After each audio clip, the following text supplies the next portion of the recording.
سنت اور سیرت میں کیا فرق ہے؟ سنت تو اصل میں رسالت میں آپ صلی اللہ علیہ وسلم نے جو دین ہم کو دیا ہے اس کو کہا جاتا ہے. یعنی دین کے احکام قرآن مجید میں بیان ہوئے ہیں، اور دین کے وہ احکام جو پہلے سے نبیوں کے ہاں چلے آ رہے تھے اور رسول اللہ صلی اللہ علیہ وسلم نے ان کو سینکشن دے کر، ان کی تصویب کر کے آگے جاری کر دیا، جیسے نماز ہے، جیسے روزہ ہے، جیسے حج ہے، جیسے عمرہ ہے. ان احکام کو سنت کہا جاتا ہے. سنت یعنی نبیوں کا طریقہ. ہمارے لیے یہ رسول اللہ کا طریقہ بن گیا، اس لیے کہ جب آپ نے پیغمبروں کے اس طریقے کو خود اختیار کیا اور اپنی امت میں جاری کر دیا تو ہم اس کو پھر اللہ کے پیغمبر کی سنت کہتے ہیں. تو سنت تو اصل میں دین ہے، یعنی وہ ایک ایسی چیز ہے کہ جس پر ہمیں عمل کرنا ہے، جس کا ہم کو حکم دیا گیا ہے، جس کا ہم کو پابند کیا گیا ہے، جس کے لیے ہم اپنے رب کے سامنے جواب دیں ہیں. سیرت کا مطلب یہ ہے کہ حضور صلی اللہ علیہ وسلم کی باقی زندگی کیسے گزری، آپ نے دین پر خود کیسے عمل کیا، آپ کے اندر کیا اخلاقی اوصاف تھے، آپ کا لوگوں کے ساتھ کیا تعلق اور معاملہ تھا، آپ نے ایک حکمران کی حیثیت سے، آپ نے پیغمبر کی حیثیت سے، آپ نے ایک بھائی کی حیثیت سے، آپ نے لوگوں کے ساتھ اپنی رفاقت کے پہلو سے کس طرح کے رویے اختیار کیے، ان سب کا بیان، یعنی آپ کی زندگی کے واقعات، آپ کے سوانح، اس کے لیے سیرت کا لفظ بولا جاتا ہے. تو یہ سنت اور سیرت جو ہے، سیرت آپ بالکل ایسے سمجھیے جس طرح کے کسی بھی شخص کے زندگی کے حالات بیان کیے جاتے ہیں. تو رسالت میں آپ صلی اللہ علیہ وسلم کے لیے ہم سیرت کا لفظ بولتے ہیں. باقی لوگوں کے لیے ہم بعض اوقات سوانح حیات کا لفظ بولتے ہیں، جیسے آٹو بایوگرافی ہے یا بایوگرافی ہے، تو اس کے لیے عام طور پر اردو میں سوانح حیات کا لفظ بولا جاتا ہے. رسالت میں آپ صلی اللہ علیہ وسلم کے لیے اسی مفہوم کو ادا کرنے کے لیے ہم یہ دوسرا لفظ بولتے ہیں. خانہ کعبہ میں مکہ میں جب نبی صلی اللہ علیہ وسلم موجود تھے، آپ دعوت دے رہے تھے، خانہ کعبہ کے اندر بھی بت رکھے ہوئے تھے، اور روایات میں آتا ہے کہ جی 360 بت رکھے ہوئے تھے.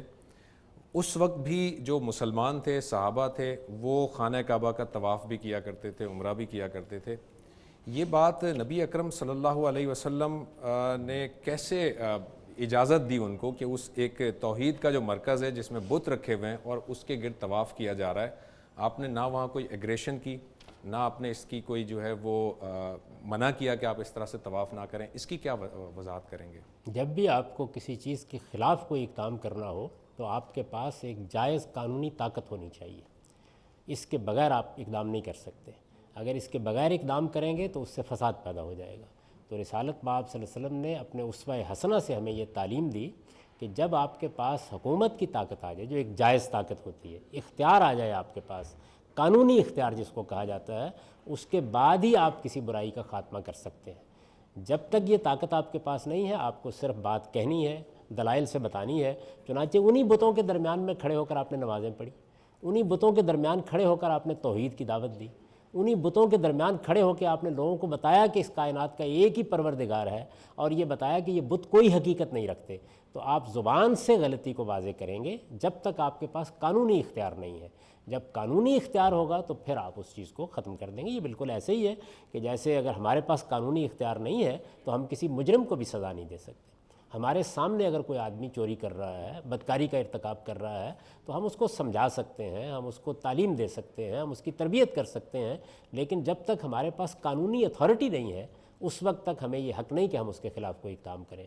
تو رسالت مآب صلی اللہ علیہ وسلم نے اپنی امت کو یہی تعلیم دی ہے کہ ہمارا کام یہ ہے کہ قانونی اختیار کے بغیر ہم صرف دعوت دیں گے، صرف پیغام پہنچائیں گے، آرگومنٹ کے ساتھ اپنی بات کہیں گے، اس کے آگے کوئی اقدام نہیں کریں گے. اور ظلم اور تشدد جو ہو رہا ہوگا اس پہ بھی کوئی جواب دینے کی پوزیشن میں آپ نہیں ہوں گے تو جواب نہیں دیں گے. ایسا ہی کیا گیا. چنانچہ آپ کو معلوم ہے کہ رسالت مآب صلی اللہ علیہ وسلم کے ساتھیوں پر بہت مظالم توڑے گئے. خود آپ کو ایک لمبے عرصے تک بائیکاٹ کا سامنا کرنا پڑا. شیب ابی طالب جس کو کہتے ہیں، اس کے واقعات بڑے دلخراش واقعات ہیں. بہت سے لوگ ایسے تھے کہ جن کو حبشہ ہجرت کرنا پڑ گئی. بعض خواتین کے پیٹ پھاڑ دیے گئے، بعض لوگوں کو ذبح کر دیا گیا.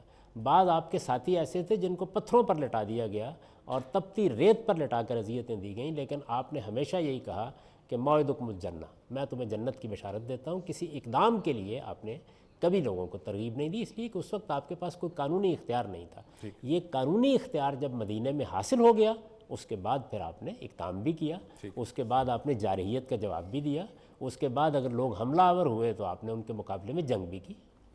جاوید صاحب، آپ نے ابھی فرمایا قانونی اختیار جب تک نہ ہو تو ہم اقدام نہیں کر سکتے. اب یہاں سے ذرا آج کے حالات پہ ذرا ریلیونسی دیکھتے ہیں.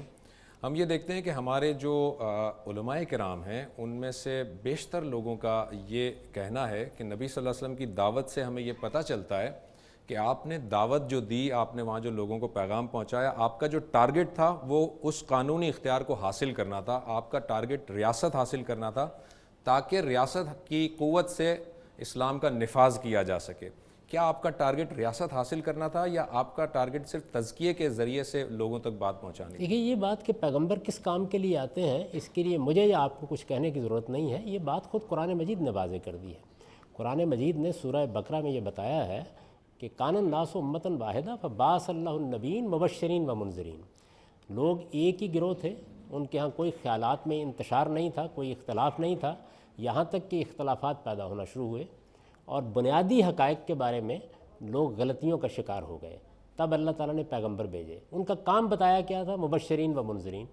وہ بشارت دیتے تھے، وہ انذار کرتے تھے، یعنی لوگوں کو یہ بتاتے تھے کہ اگر تم صحیح راستہ اختیار کرو گے تو اللہ کے ہاں فائز المرام ہوگے، تمہیں فلاح اور کامیابی حاصل ہوگی، آخرت کی کامیابی، اس کی بشارت دیتے تھے۔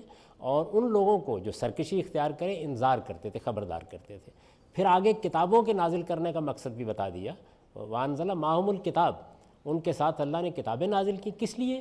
اس لیے کہ یہ فیصلہ کر دیا جائے کہ حق کیا ہے اور باطل کیا ہے، یعنی لوگوں کے پاس ایک بڑی مستند چیز آ جائے جس کی بنیاد پر وہ فیصلہ کر سکیں کیا صحیح ہے اور کیا غلط ہے۔ یہ اصلی مقصود ہے۔ اس میں جو کام وہ انسانوں کے ساتھ کرتے ہیں وہ ان کا تزکیہ ہے، یعنی رسالت مآب صلی اللہ علیہ وسلم کا مقصد بعثت جہاں قرآن نے بیان کیا ہے تو وہاں دیکھیے کیا بیان کیا ہے، وہاں یہی بیان کیا ہے کہ بعث فی الامین رسولا منہم یتلو علیہم آیاتہ ویزکیہم ویعلمہم الکتاب والحکمہ، یعنی آپ لوگوں کو اللہ کی شریعت کی تعلیم دیتے تھے، آپ ان کو خدا کی بتائی ہوئی حکمت سکھاتے تھے۔ اس سے مقصد کیا تھا؟ مقصد یہ تھا کہ ان کے نفس کا تزکیہ ہو جائے، وہ اپنے آپ کو پاکیزہ بنا لیں تاکہ آخرت کی فلاح پا سکیں۔ یہ اصلی مقصود ہے۔ اس اصلی مقصود کے لیے پیغمبر جب جد و جہد کرتے ہیں تو اس میں بہت سے مراحل آتے ہیں، جیسے کہ سیدنا یوسف علیہ السلام کو بادشاہ نے بلا کے کہا کہ آپ حکومت سنبھال لیجیے۔ رسالت مآب صلی اللہ علیہ وسلم کی دعوت کو مدینے کے یثرب کے لوگوں نے قبول کر لیا۔ کن لوگوں نے قبول کیا؟ وہ عام لوگ نہیں تھے، رؤسائے قبائل تھے، یعنی اوس اور خزرج کے وہ لوگ جو وہاں حکومت کر رہے تھے، انہوں نے قبول کر لیا تو آپ کو بھی حکومت حاصل ہو گئی۔ تو جب حکومت حاصل ہو جائے تو پھر خدا کے پیغمبر لوگوں کے سامنے یہ نمونہ پیش کرتے ہیں کہ حکومت کس اعلیٰ اخلاقی اصولوں پر چلائی جانی چاہیے۔ یہ نہ ان کا ہدف ہوتا ہے، نہ ان کا مقصود ہوتا ہے، یہ زندگی میں پیش آنے والے احوال میں سے ایک حالت ہے۔ جس پیغمبر کو بھی یہ ملی ہے انہوں نے لوگوں کے سامنے ایک بہترین نمونہ پیش کیا۔ جاوید صاحب، ہم یہ دیکھتے ہیں کہ نبی اکرم صلی اللہ علیہ وسلم جو ہے وہ جب آپ نے دعوت پہنچائی تو ابتدائی غالباً 2.5-3 سال تک آپ جو ہے وہ دار ارقم میں نماز ادا کیا کرتے تھے اور اپنے صحابہ کرام کے ساتھ ان کی نشستیں بھی ہوتی تھیں، جب تک کہ حضرت عمر فاروق رضی اللہ تعالیٰ عنہ ایمان نہیں لائے۔ ان کے ایمان لانے کے لیے آپ نے دعا بھی فرمائی، اور روایت میں آتا ہے کہ آپ نے یہ فرمایا کہ عمر یا عمر میں سے کوئی ایک اس کے لیے منتخب ہو جائے، اور اللہ تعالیٰ نے آپ کی دعا سن لی۔ یہ ایک سوال پیدا ہوتا ہے کہ جب پیغمبر کی دعا میں اتنی تاثیر ہے اور پیغمبر کی دعا سنی جا رہی ہے تو حضرت نبی اکرم صلی اللہ علیہ وسلم نے ان دونوں کے لیے دعا کیوں نہیں کی؟ یہ کیوں فرمایا کہ ان میں سے کوئی ایک اسلام کی خدمت کے لیے منتخب ہو جائے؟ دیکھیے، جو چیز آپ کے پیش نظر تھی وہ یہ تھی کہ اس وقت جتنے لوگ بھی ایمان لا رہے ہیں وہ دبے ہوئے لوگ ہیں، غلام ہیں، وہ لوگ ہیں کہ جن کی وہ حیثیت نہیں ہے معاشرے میں کہ جس کی بنیاد پر وہ کھڑے ہو سکیں۔ آپ جانتے ہیں کہ وہ ایک قبائلی معاشرہ تھا، اس میں اگر کسی آدمی کو قبیلے کی پشت پناہی حاصل نہیں ہے یا اس کا قبیلہ بڑا نہیں ہے یا وہ اپنی جسمانی طاقت میں دوسروں پر غلبہ نہیں رکھتا تو بہت مشکل تھا کہ وہ اپنے آپ کو کھڑا کر سکے۔ تو اس میں آپ نے اللہ تعالیٰ سے یہ درخواست کی۔ ایسا نہیں ہے کہ پیغمبر دعا کریں گے تو اللہ تعالیٰ جو اس کا اہل نہیں ہے اس کو بھی ضرور ایمان کی دولت سے سرفراز کر دیں گے۔ قرآن مجید میں 10 جگہوں پر یہ کہا گیا ہے کہ جو لوگ ہمارے قانون کے مطابق اس کے اہل نہیں ہیں، آپ جتنا چاہے دعا کریں، جتنا چاہیں آپ اللہ تعالیٰ سے درخواست کریں، اللہ ان کو ہدایت دینے والا نہیں ہے۔ تو ہدایت اور گمراہی کا ایک قانون ہے، ایک ضابطہ ہے۔ جو انسان اپنے اندر موجود ہدایت کی قدر کرتا ہے اللہ تعالیٰ اس کو مزید ہدایت دیتے ہیں، جو اس کی قدر نہیں کرتا ایک وقت ایسا آ جاتا ہے کہ اللہ اسے محروم کر دیتے ہیں۔ تو رسالت مآب صلی اللہ علیہ وسلم نے بھی جو بات کہی وہ بڑی حقیقت پسندانہ تھی، یعنی آپ کے پیش نظر یہ نہیں تھا کہ آپ مختلف لوگوں کے بارے میں دعا کریں اور اس کے نتیجے میں اللہ آپ کی دعا قبول فرما لے، بلکہ آپ نے اپنی دعوت کی ضرورت اللہ تعالیٰ کے حضور میں رکھی کہ میری یہ ضرورت ہے اس وقت کہ کوئی میرے صحابہ کی پشت پناہی کرنے والا آدمی ہو۔ یہ دو آدمی ایسے ہیں جن کے اندر یہ قوت ہے، صلاحیت ہے، جو اس معاشرے کے اندر تحفظ فراہم کر سکتے ہیں۔ یہ اگر ایمان لے آئے یا ان میں سے کوئی ایک ایمان لے آئے تو اس سے اللہ کی رحمت ہماری طرف متوجہ ہوگی، یہ اللہ کا کرم ہوگا کہ جو ہمیں ان لوگوں کے ذریعے سے حاصل ہو جائے گا، کیونکہ اللہ تعالیٰ اس دنیا میں اسباب ہی کے ذریعے سے اپنی رحمت لوگوں پر نازل کرتے ہیں۔ تو آپ نے اپنی دعوت کو سامنے رکھ کر یہ دعا کی ہے۔ اللہ نے قبول کس کے بارے میں فرمائی؟ جو اس کا اہل تھا۔ اگر دونوں ہی اس کے اہل نہ ہوتے تو دونوں ہی کے بارے میں قبول نہ ہوتی، اس لیے کہ اس کا تعلق دعا کی قبولیت سے نہیں ہے، آپ کی خواہش اور اللہ کا قانون جو ہدایت اور گمراہی کے بارے میں ہے۔ سیدنا عمر رضی اللہ عنہ کے کردار نے، سیرت نے ثابت کیا کہ وہ اس کے اہل تھے کہ اللہ ان کو یہ ہدایت دے۔ ایسا نہیں ہوتا کہ اللہ تعالیٰ ہدایت کا تاج آپ خواہش کریں یا میں خواہش کروں یا پیغمبر خواہش کرے تو ان کے سر پر رکھ دے۔ رسالت میں آپ صلی اللہ علیہ وسلم نے تو یہ خواہش بہت سے مدینے میں لوگوں کے بارے میں کی ہوگی، معلوم نہیں کن کن لوگوں کے بارے میں آپ کے دل میں یہ خواہش پیدا ہوئی۔ آپ دیکھیے قرآن مجید اس کا جواب دیتا ہے اور وہ یہ کہتا ہے کہ یہ ہدایت اور گمراہی اس کو ہم اپنے قانون کے خلاف ورزی کر کے آپ کی خواہش پر کسی کو نہیں دے سکتے۔ یہ قرآن نے واضح کر دیا۔ بالکل